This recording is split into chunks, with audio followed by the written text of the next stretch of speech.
તે ખ્યાલ નહીં આવ્યો શું નામ છે કોફી ક્રીમ મજાક કરું છું નામ યાદ છે કોફી ક્રીમ બટર એમાં મેન વાર્તા છે મૂળ વાર્તા તો એક છે જે કોફી ક્રીમ બટર છે એ છેલ્લી જે વાર્તા છે અને વાસ્તવિક આ વાર્તા છે તમને કદાચ ખ્યાલ નહીં હોય આપણે જેમ આપણી અમૂલ ડેરીનો જે ઉદય થયો છે એની આખી આવરી લીધી છે વસ્તુ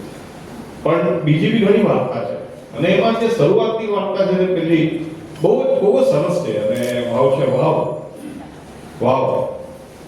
એમાં એક વાક્ય એમાં જે વાક્ય છે કે ભેગા પણ બહુ ભેગું બને કે ભાઈ ગામ સવારે ઉગે છે અને સાંજે આથમી જાય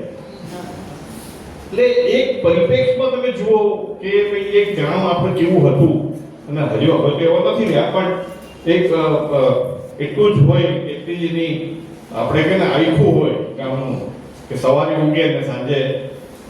દર્શનાબેન આથમી જાય તો તમે આ પર્યાવરણનું કે લઈને આવ્યો છો આટલું થેલો ભરીને દર્શનાબેન આવે તો પર્યાવરણને ધ્યાનમાં આવે તો એમનું અને બહુ જ સરસ પ્રતીકોનો ઉપયોગ કર્યો છે તમે વાંચો તો તમને લાગશે કે પહેલા તમને બે વાર તો વાંચવું પડશે કે ભાઈ આ કેવા શું આવે એટલી સભ્ય ભાષામાં મેઘાભાઈ લેખોની છૂટ લઈ શકતા હતા આજની તારીખમાં અમુક છૂટ લઈ શકતા હતા એમાં પ્રોબ્લેમ નથી પણ જે પ્રતીકોનો ઉપયોગ કર્યો છે મેઘાભાઈ બહુ જ સરસ પ્રતીકો વાવમાં જે પ્રતીકોનો જે ઉપયોગ કર્યો છે ડોસા ને ડોસી ને ગુધિયાનો બહુ જ અપ્રતમ છે બહુ સરસ પ્રતીકનો ઉપયોગ છે એમાં અને આગળની વાર્તામાં જે મેઇન વાર્તા છે એમાં આપણે બધા જાણીએ છીએ એટલે એ વાર્તામાં તેમ થાય કે એક માણસનો સંઘર્ષ પછી ભલે એનો મિજાજ અને એનું જનૂન એક વસ્તુ તરફ અને કોઈ બી હિસાબે સક્સેસ કરવું પણ સક્સેસ થયા પછી જે સ્ટોરી આપણે બધે જ જોઈએ છે એટલે જ આપણે સમાજમાં જોઈએ છે આખા દુનિયામાં આપણે જોઈએ છે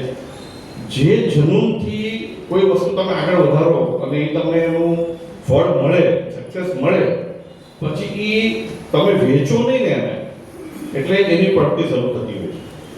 એ સક્સેસ તમારે વેચવું જરૂરી છે પછી આજે આના એક્ઝામ્પલ આપણે જોઈએ છે એપલ હોય માઇક્રોસોફ્ટ હોય રિલાયન્સ ઇન્ડિયન કંપની હોય they have to share there success than only તમારા મૂળિયા જમીનમાં ઊંડા ઉતરે છે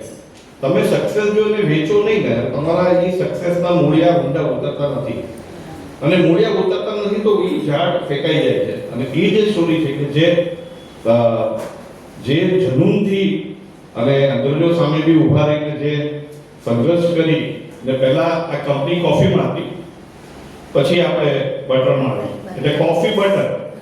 એવી રીતે કોફી ક્રીમ અને બટર એટલે પહેલા કોફીની કંપની હતી અને પછી જે જનૂનથી જે મિજાજથી અંગ્રેજ સામે લડીને સામ્રાજ્ય ઊભું કર્યું પણ એકાધિકાર સક્સેસ વેચવી નહીં અને જે માણસની જે એ બહુ સરસ નિરૂપણ છે માણસનું અને આપણે જ પોતાનું મિજાજનું કે આપણામાં કેવી રીતે ચેન્જ થાય છે અને આપણે એ સમય સાથે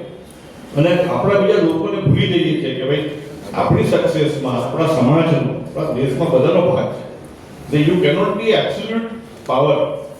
એ જ આ સ્ટોરીનું મૂળ છે અને આપણે મને ખાલી ઘણી બધી સ્ટોરીઓ જોઈએ આવી પણ આ એક યુનિક છે કારણ કે તે 1947 પહેલા થયેલી એટલે એ વધારે એનું મહત્વ છે એટલે કોફીની કંપનીમાંથી બટરમાં કન્વર્ટ થયું અને એક હતું શાસક ભોગવવું અને એ પછી એને બધે ગમે તે મહેનત કરી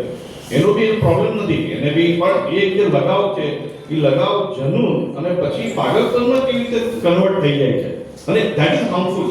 તમે જ્યાં સુધી તમારો મિજાજ અને પેશન હોય ને એને તમે પાડો બરાબર છે પણ એ મિજાજ અને પેશનને જ્યારે જનૂનમાં ત્યાં સુધી ઠીક છે પણ તમે પાગલપણમાં જ્યારે કન્વર્ટ થઈ જાય પછી તમે કોઈનું સાંભળો નહીં જુઓ નહીં એની જે પછી દશા થાય છે એ દશામાને ખાતે આપણે જોઈએ અને પછી એક સરસ આપણી ભારતમાં આજે અમૂલ ડેરીનો ઉદય થયો બધા આપણે જોયું છે એ બહુ સરસ નિરૂપણ કર્યું છે જાજુ સરસ નહીં ખોલું કારણ કે વાંચવા જેવી છે આ બધાને વાંચજો અને ધન્યવાદ ભેગા બહુ સરસ પુસ્તક આપ્યું